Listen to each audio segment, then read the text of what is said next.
better every single day. We obviously have had so much success these last few years that I don't want to say it's came easy, but we've been able to go out there and do what we wanted to do and win football games.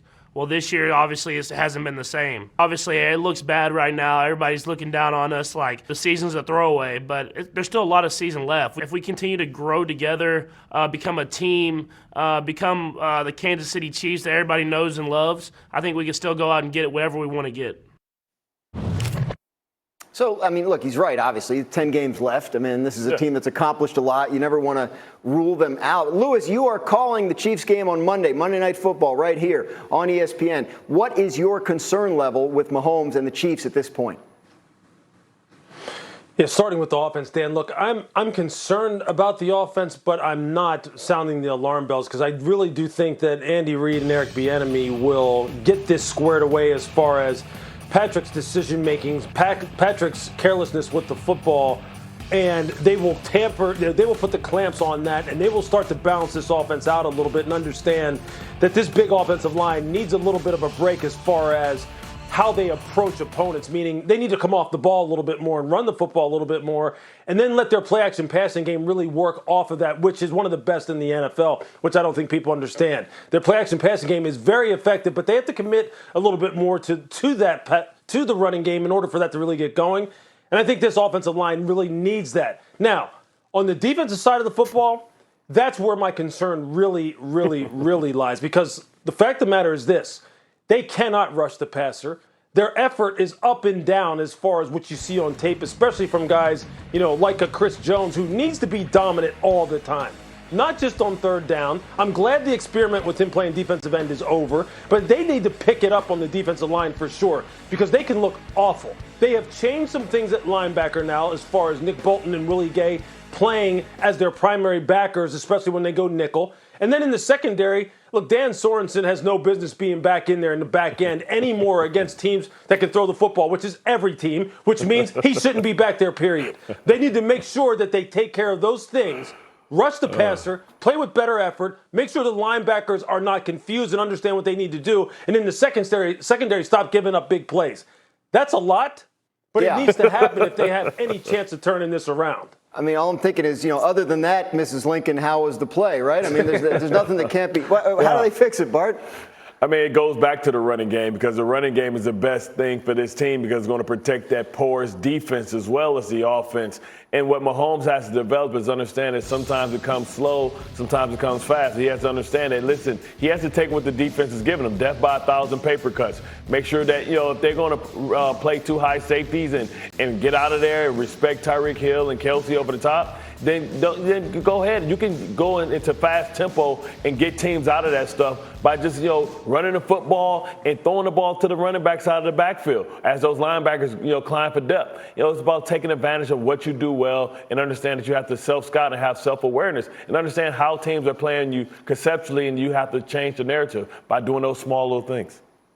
Yeah, the Chiefs are playing the Giants on Monday Night Football. After that, they have the Packers, the Raiders, and the Cowboys all have winning records. Not getting any easier anytime soon. Right now, we're going to play a game of either or, and we're going to talk about some quarterbacks. Louis Riddick, Jalen Hurts, and the Eagles playing Jared Goff and the Lions. Which quarterback do you like in this game? Yeah, it's a tough one for me, honestly, but I'm going to take Jared Goff simply because I think the Eagles are just too simple on the defensive side of the football from a coverage scheme perspective. And I think this is the kind of game that really sets up well for Jared Goff. And I think he should play up to his potential, which he doesn't always do, and what Dan Campbell has challenged him to do. So I'm going to pick him. I expect him to have a big performance against a defense that really struggles in the secondary. Bart, Titans against the Colts in an AFC South showdown. You like Ryan Tannehill or Carson Wentz? I love me some Carson Wentz. He's getting the ball out of his hands. He's allowing that running game to take effect, and he's being accurate. I think people are really sleeping on this sneaky good season that he's having once he's got the ankles a little bit healthy and his offensive line is getting back healthy. He looks like the Carson Wentz of old. He looks confident and poised for another big game this week.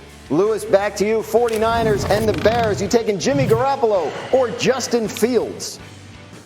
Yeah, I'm taking Jimmy Garoppolo because of the fact that this offense is one where it just sets up for quarterbacks to have nice, easy throwing windows with which to deliver the football. I think Jimmy, quite honestly, has played very well when he has been in there. I think he's the quarterback that they need in order to really get them going right now. And Trey Lance is not healthy anyway, but I think they need Jimmy G to play to a high level. And I think against a football team like the Bears, they're going to have a lot of opportunities to go ahead and move the ball down the field because of how inconsistent the Bears' offense has been. When the Bears are on offense, Justin Fields will be the quarterback. He's been sacked 22 times this year, making him the most sacked quarterback in the NFL. Hasn't even started every game. He's been sacked 4 or more times in a game, 3 times this season, tied with fellow rookie Zach Wilson for the most such games in the NFL. This stuff is apparently hard, and it has been a rough go so far for Fields. So, Lewis, who do you think is the most responsible for what's gone wrong with Fields in Chicago so far? I think it's all around, man. Look, there's no question about that. And look, you start with the coaching staff for sure. You start with the head coach, and you move it on down the food chain from there.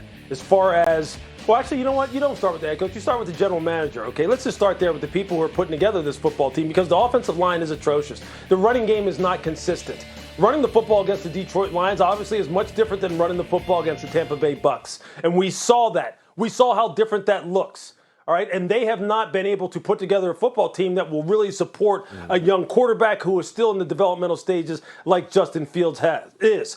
The coaching staff has not handled this situation ideally, and Justin Fields himself has not really played that well, especially when the situation has been such that it really sets him up for success. And by that, I mean this. When he has not been pressured, he has not been very good as far as his total QBR. And when he has not been pressured as far as having a lot of people around him in the pocket, he's a guy who's still holding the football too long and not making quick enough decisions and taking too many sacks. So he's not above reproach. He's not beyond reproach in this situation. He has to take accountability for where he is at in terms of his own development. But as far as how they have set this thing up, this team right now needs a total overhaul on the offensive line. It needs more weaponry on the perimeter, and it needs an approach that really sets this young man up for success. And I don't know if they have necessarily always been on the same page as to how to get that done. And that's something that they're going to have to evaluate in the offseason, starting with ownership on down. A lot of blame to go around in Chicago. Bart, where do you put most of it? Well, I think it's just, Tevon Jenkins getting injured in training camp, I think was a big deal because they were, really counting on him. I thought he was one of the steals of the draft. And it's just, when they decided to go away from Andy Dalton and to go away from veteran, quarterbacks, we knew what this season was all about. It was about developing Justin Fields, and it hasn't really worked out. When I look at the sacks, I put that on him because it's a pattern here. He used to have one of the better offensive lines in college, but in 22 games in college, he was sacked 52 times. So that tells you that it's a processing thing. And in this league, you see it happening with all the young quarterbacks. They don't throw with anticipation. They don't throw guys open. They have to see them open. And by the time you throw the ball, it's too late as windows open and close a lot faster in the NFL. So to Lewis's point, everybody's responsible for it. And, they have to have an overhaul and consider how they're building this program going forward. Because once they made the aggressive move for Fields, then they were all in, and they have to build around the young man to support him. Yeah, Tevin Jenkins, you mentioned the second-round pick. They had a big role planned for him on the offensive line. He hasn't been able to play due to injury. Bears looking for a win against the 49ers, who have lost 4 games in a row since their 2-0 start.